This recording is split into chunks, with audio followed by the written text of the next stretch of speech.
Hola, muy buenas tardes. Mi nombre es Marian Pousa y primero que nada quería agradecer a la organización de las jornadas por la invitación a disertar y me siento muy honrada y muy agradecida de ser integrante de este panel de gente que está compartiendo saberes muy interesantes.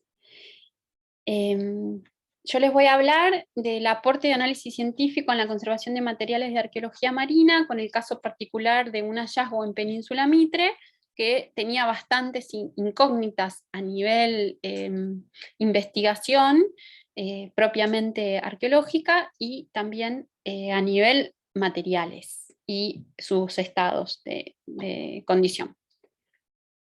Primero que nada les quería contar un poquito cómo trabaja la arqueología y en relación a la conservación, cómo trabajamos en equipo, es una alianza muy necesaria. Se suele pensar que los conservadores venimos un poco a salvar lo que los investigadores extraen de ciertos contextos, ya sean terrestre o en marina, y a mí me interesaba hacer hincapié también en esta presentación que no, que los conservadores también hacemos investigación, que no somos un apoyo técnico solamente y que hay que trabajar en equipo en todos los estadios de planificación de un proyecto, ya sea rescate o sistemático, en donde dentro de la toma de decisiones se puede pensar en extraer materiales. Entonces, eso es algo fundamental que quería que supieran, que el conservador trabaja en una alianza necesaria con los investigadores que lideran las investigaciones de arqueología subacuática. Esto es importante también pensarlo en relación a la importancia de los recursos. Solemos ser los conservadores los que hacemos el resalte de pensar esto como a largo plazo. La preservación de los materiales es a largo plazo, no son muestras que se descartan, sino que hacen al patrimonio. Y los materiales que vienen de estos contextos suelen tener deterioros que implican tratamientos prolongados. Básicamente trabajamos en conjunto, arqueología subacuática y conservación, en todas las etapas de un proyecto pensando desde la preexcavación, cómo planificamos el estudio, qué materiales nos podemos llegar a encontrar, si ya tenemos información de esos sitios previamente para planificar. En el trabajo de campo es fundamental que esté la conservación presente, fundamental. En la extracción, en el traslado, el laboratorio ya es un poco nuestro reino, y después considerar también los análisis que se hacen en el laboratorio y una vez que los materiales están estables. Quería hacer la aclaración de que los materiales que vamos a ver en esta presentación, perdón, son materiales que si los análisis que se hicieron de estos materiales son materiales que se han extraído. ¿Y por qué es importante hacer esta diferenciación? Porque también se puede hacer analítica de materiales que se preserven en situ, en donde la toma de decisión tenga que ver con que los materiales permanezcan en este estado de equilibrio con el medio, porque se ha decidido que es la mejor estrategia para un determinado caso, y se pueden hacer análisis de esos materiales teniendo otras consideraciones. Nosotros hicimos análisis de materiales de artefactos extraídos, que como el contexto se destruye, es muy importante hacer una documentación, un registro, observación de este contexto, y a partir de ahí empezar a formar nuestras preguntas. Les voy a comentar un poquito de este caso particular, que es Playa Donata. Playa Donata es una zona remota, nosotros somos la provincia más al sur, es una zona dentro de la provincia donde no hay población, la ciudad más cercana son 100 kilómetros, y es una zona donde se cruzan los océanos, ahí tenemos el Atlántico, sale el Beagle, tenemos influencia del canal de Drake de Antártida. Era zona obligada para el paso del comercio, de la navegación, antes de la apertura del canal de Panamá, para ir pasar por Cabo de Hornos para ir al Pacífico. Entonces es una zona conocida de incidentes de naufragios. Sin embargo, es muy difícil acceder, y las cuestiones de trabajo de campo necesitan una planificación extensiva. En el 2016 se dio una dinámica de las mareas extrema, en donde hubo un alejamiento total, que en esta zona de la playa Donata se descubrieron canastos de madera conteniendo artefactos de loza. El descubrimiento fue hecho por dos personas transeúntes que estaban visitando de manera recreativa, y ellos sí generaron lo que es una intrusión y pérdida del contexto, que esto, bueno, es fundamental, como les venía diciendo. Entonces, a partir de ello, lo que se hizo fue lograr planificar y armar campañas sistemáticas con el equipo del INAPL, con la dirección de la doctora Elkin. Se hizo una campaña en el 2016 y una campaña en el 2018. Lo que es súper importante desde la conservación, estar en el contexto de sitio, es porque hay una evaluación de riesgo que hacemos los conservadores, que no es algo que consideren en general los arqueólogos a la hora de evaluar los contextos, y para nosotros entender la importancia de conocer esto, por ejemplo, la proximidad de unos materiales con otros, su estado de susceptibilidad, a qué está expuesto, en qué grado está afectado, cuáles son los potenciales riesgos de ese contexto, la metodología de trabajo, ver cómo se lleva a cabo la extracción, poder asesorar en la extracción según cómo vemos el estado de los materiales, nos va a poder ayudar muchísimo a la hora de comprender el estado estructural, las posibilidades de degradación, químicas incluso, y esto nos va a ir formando una orientación hacia lo que nos queremos preguntar cuando hacemos análisis.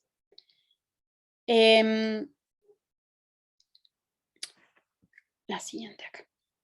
En este mismo estadio es donde también tomamos las mediciones iniciales de los parámetros que necesitamos de base para poder delimitar las estrategias de estabilización y tratamiento de los materiales.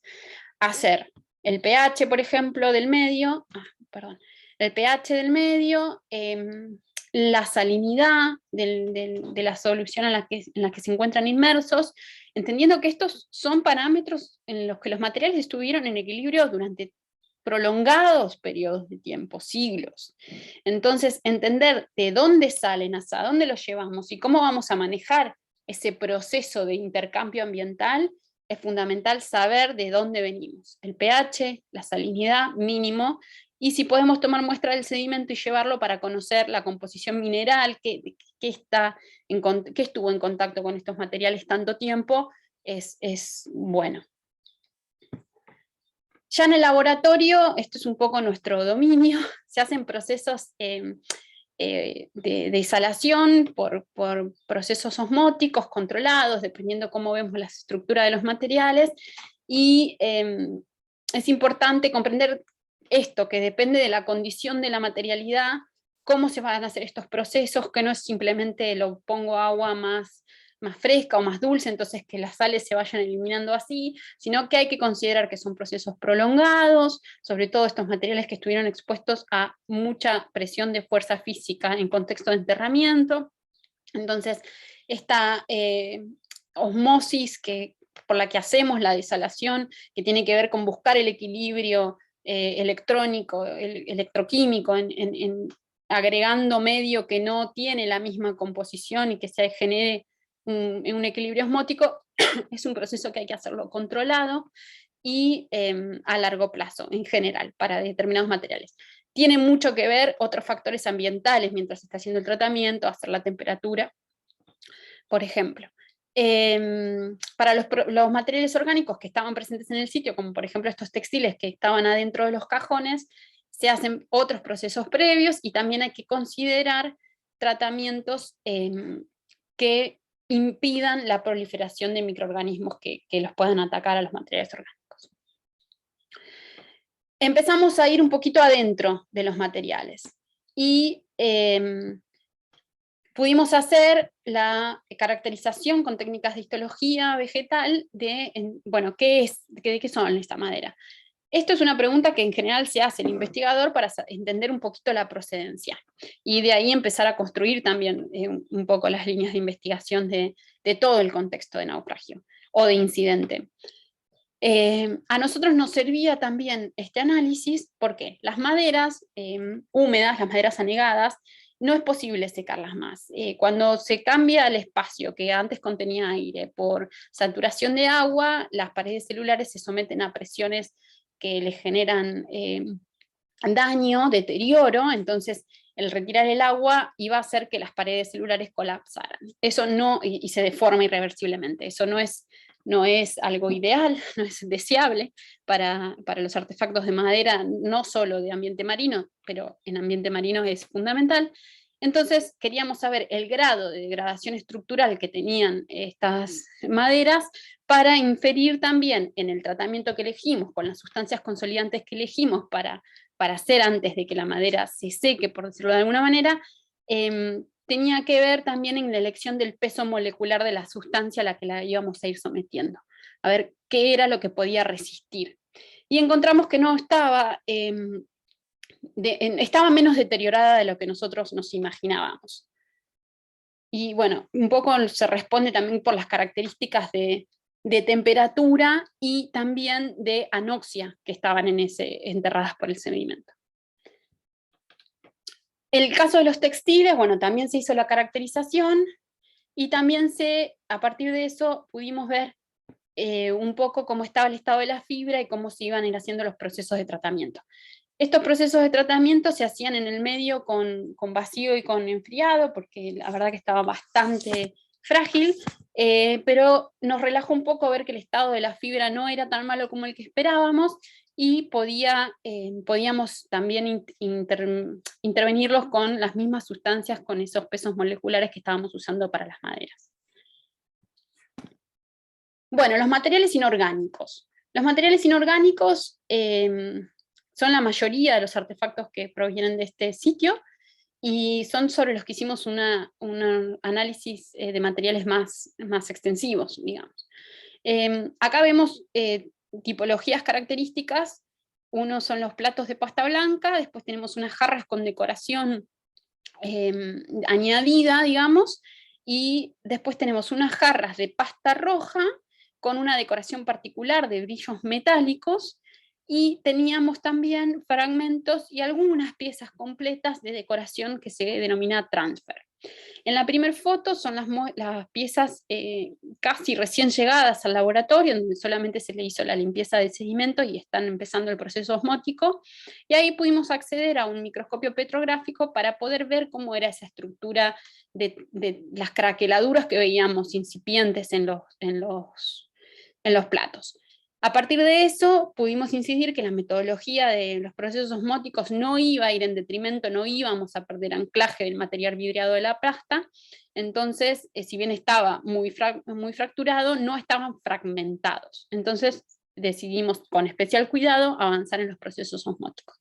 Y abajo vemos ya el proceso final, donde se mide que no haya una electroconductividad de por lo menos 20 partes por millón, para proceder al secado de las piezas. A nivel empezar a investigar, por decirlo de alguna manera, es fundamental empezar a mirar el material, a mirar y mirar y mirar, y para eso el pilar se construye con la lupa, para mí. Entonces, el poder generar una observación crítica del aspecto material, conocer el mapa visual, nos va a permitir hacernos las preguntas correctas después, tener esta experiencia visual. Y también en diálogo con la investigadora, saber qué se está preguntando ella sobre lo que estamos viendo de los materiales, para hacer más eficaz después los análisis.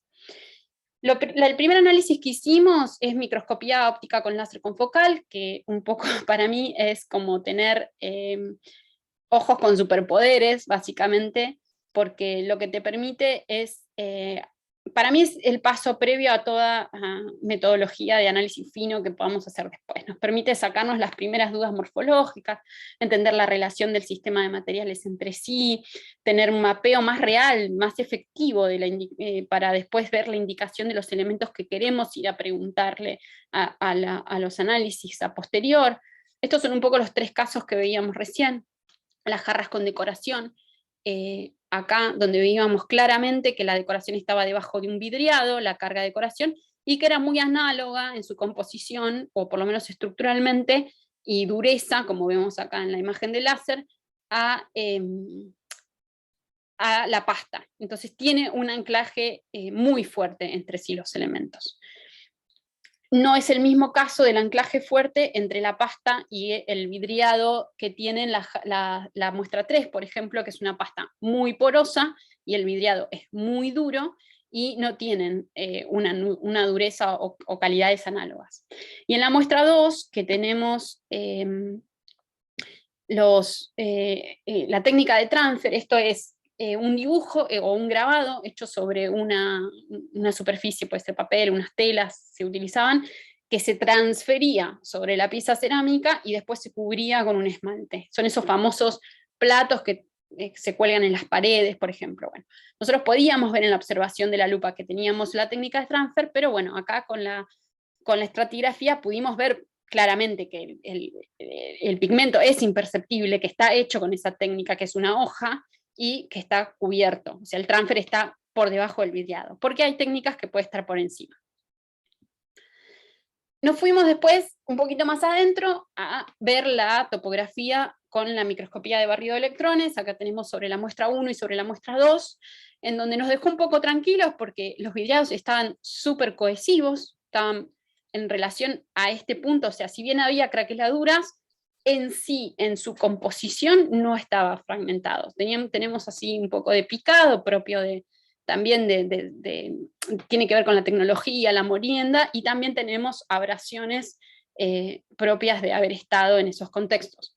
Lo que pudimos ver acá también es que si bien hicimos este análisis con un estado avanzado del proceso de desalación, todavía no estaba terminado y pudimos ver que las muestras, al haber sido secadas para preparar la muestra, presentan cristales de las sales solidificadas. Entonces, si parábamos, por ejemplo, en este estado, porque nos parecía que ya estábamos, aunque las mediciones nos daban que todavía no, que había presencia de sales, iba a estas microcristalizaciones pueden romper las estructuras dentro de la pasta. Bueno, adosado al microscopio electrónico, tenemos esta tecnología que es la sonda, que está buenísima para tener una primera aproximación, por lo menos a lo que tenemos ahí, de qué están hechas estas cosas, ¿no? Básicamente, bueno, todos sabemos, es un haz de electrones que excita el electrón del núcleo, que salta, y esto, la diferencia de energía con el electrón de la última capa, hace que se vea un rayo X característico del elemento y podamos saber qué es. La intensidad del pico depende de... la intensidad del pico nos va a dar la concentración del elemento según donde se puntualizó la incidencia de las electrones.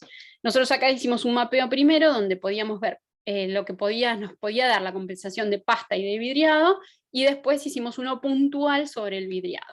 La verdad que nos daban cosas que sí, que eran bastante básicas, por lo menos para el caso de la muestra 2 y la muestra 1, que sabíamos que era muy concluyente con la bibliografía, que era esperable, y no respondía demasiado de algunas preguntas de la procedencia de arqueología.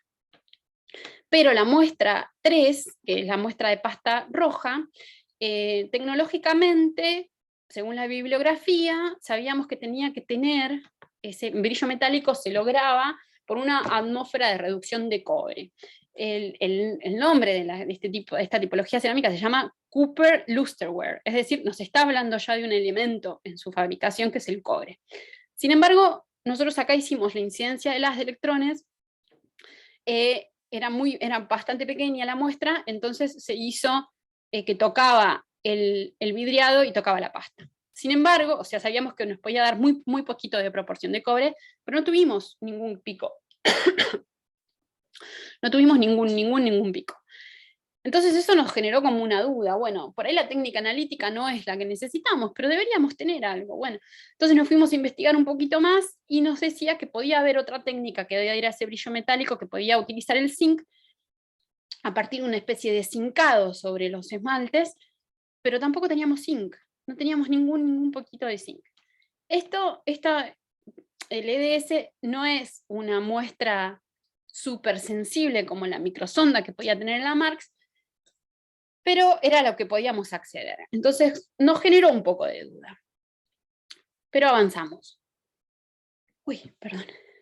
A partir de esta duda, pudimos acceder por medio de otros convenios entre el INAPL y con un diálogo de los investigadores de la doctora Elkin y la gente del laboratorio de arqueometría de Missouri, se accedió a muestreo por activación neutrónica. Yo no les voy a contar los resultados de esto porque no está publicado y es un trabajo en conjunto, pero sí les voy a contar que la activación neutrónica nos sirvió para medir de manera realmente cuantitativa, con precisión, los elementos que teníamos, y eso sí respondía muchas dudas que se estaban haciendo desde la arqueología en relación a la procedencia del material y de su fabricación, y entender un poco más y dar posibilidades de embarcación, del naufragio, entender y rastreando en relación a la investigación arqueológica. A nivel conservación, no fue tanto lo que me sumó en relación al tener los materiales, pero bueno, era interesante también entender las proporciones para ver cómo estaban constituidos esos materiales. Y también comprender los mecanismos de fabricación en relación a lo que nos da como elemento final y las porosidades y estructuras. Después les voy a pasar cuando lo tengamos publicado, si les interesa, nos ponemos en contacto.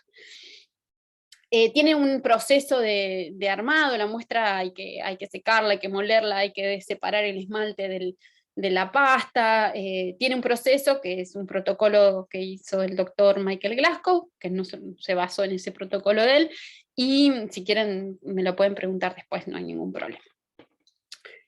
Para responder la pregunta de la jarrita accedimos a esta técnica. Yo no la había usado nunca anteriormente, es espectrometría de masa en columna de plasma por ablación láser, que lo que hace es, básicamente la muestra no hay que prepararla, no hay vacío, no es nada, es simplemente poner la muestra, como si la pusieras abajo de la lupa, así nomás, y lo que tiene es lo que incide un láser, que eso se llama ablación, que le suelta las partículas de la muestra que suben por la columna, esta columna de plasma, y lo que hace es, son excitadas, se ve un patrón de iones, y van al espectroscómetro, ay, perdón, se hace digamos, ay, no me sale, perdón. La muestra pasa por el detector de espectrometría de la masa y se puede saber muy sensiblemente los elementos que tenemos. Yo no la había usado mucho, no es una técnica que hubiera estudiado, pero en los reportes me quedé maravillada porque la sensibilidad es partes por millón y nos pudo responder esta pregunta entre el cobre y el zinc. Bueno, ahí hay un poquito una imagen, pero no les puedo compartir mucho más. Lo importante de todo esto me parece que tiene que ver con resaltar en hacernos las preguntas en conjunto, en equipo, para que los análisis sean eficientes, sobre todo para estos materiales que tienen muchas incógnitas, en donde la materialidad y el estado de deterioro nos puede confundir en relación a si hay rastros de uso, lo que agrega a la investigación de arqueología de procedencia. Entonces, poder trabajar con las miradas tanto de la conservación como del arqueólogo hace que realmente sea concluyente todo lo que se estudia y se analiza. Entonces, esta simbiosis entre estudiar la materialidad y las tecnologías y el alcance de las intervenciones desde el campo hasta los tratamientos es importante para entender globalmente la historicidad del contexto, de la pieza, y lograr responder las incógnitas y así generar conocimiento. Bueno, muchas gracias y quedo disponible para preguntas.